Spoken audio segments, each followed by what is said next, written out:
Well, Coley, I know I've held your opinion of pre-season results, but you've won today. What have you learned? I learned that we can't play like we did between 15 and 45, or we won't have the luck that we had in front of goal. Keeper's made some unbelievable saves. Lucas, Dave squandered a couple of opportunities. They ran all over us. Couldn't get the ball off them for big parts. And if someone had told me that that wouldn't have carried on the second half, I'd have been delighted, because our players would have improved the game. And they did improve the game. They defended better, they handled the ball better. Made themselves more back to what they were in the first 15 minutes. First 15 minutes at the start of the game, we were excellent. Coley was jumping all over them, we kept taking the ball off them for fun. And then they got a foothold into the game and battered us. And then second half, a lot more even. They didn't threaten us like they did in the first half.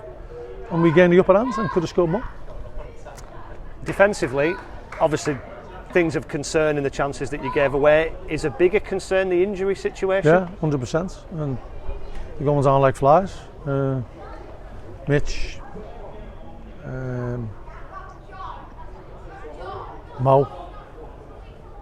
Sounds like a comedy duo, that Mitch and Mo, doesn't it? Sometimes they are comedy duos, believe me. Harvey tightening up. Jay we rested as a precaution. Ryan touch and go for next week.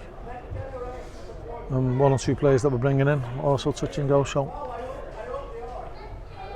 that is a concern. But we found a way to win today, which is pleasing. Obviously, in the week that Colby Bishop departed for pastures new, there'll be a lot of focus on the top end of the pitch. I guess winning the game and scoring a couple of goals will help with that, particularly given that one of your forward players scored the goal. Yeah, he took his goal well, could have had another one. Everyone tells me he should have had a penalty. But we looked more of a threat second half. After the initial spell of first 10 minutes, we looked a threat. And then we didn't, and then we looked more of a threat second half, so that's pleasing. You had a look at a mystery trialist centre forwards. It's more few and far between these days doing that, but what will he and you have gained from that experience? Well, we've had him in for 2 weeks, so it's not just we're looking at him today. We've seen him play a bit. So. Does that indicate having a look at him against higher opposition in this game, maybe to try and test him and see what he's made of, having seen a bit of him? You read my notes, my little black book. I think that was the idea. Yeah. You've got a week to go. How busy do you expect to be? You talked about players you're going to bring in, maybe having to wait if they've got knocks and bangs and stuff.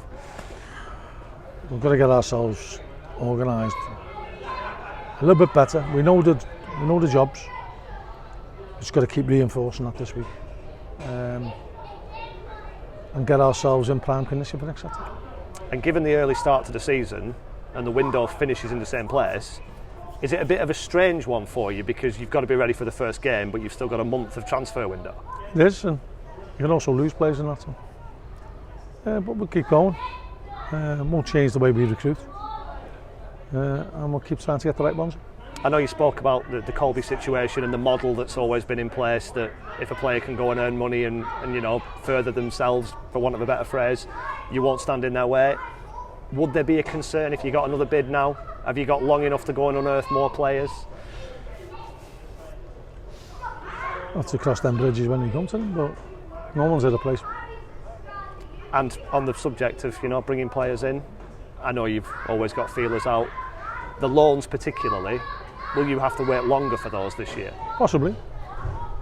But at some point taking one because they're available now at the expense of someone who might be available in 2 weeks now. So. And I suppose it's a kind of waiting game, and if you get something better down the line or a player that's more suited down the line, it's been worth the wait.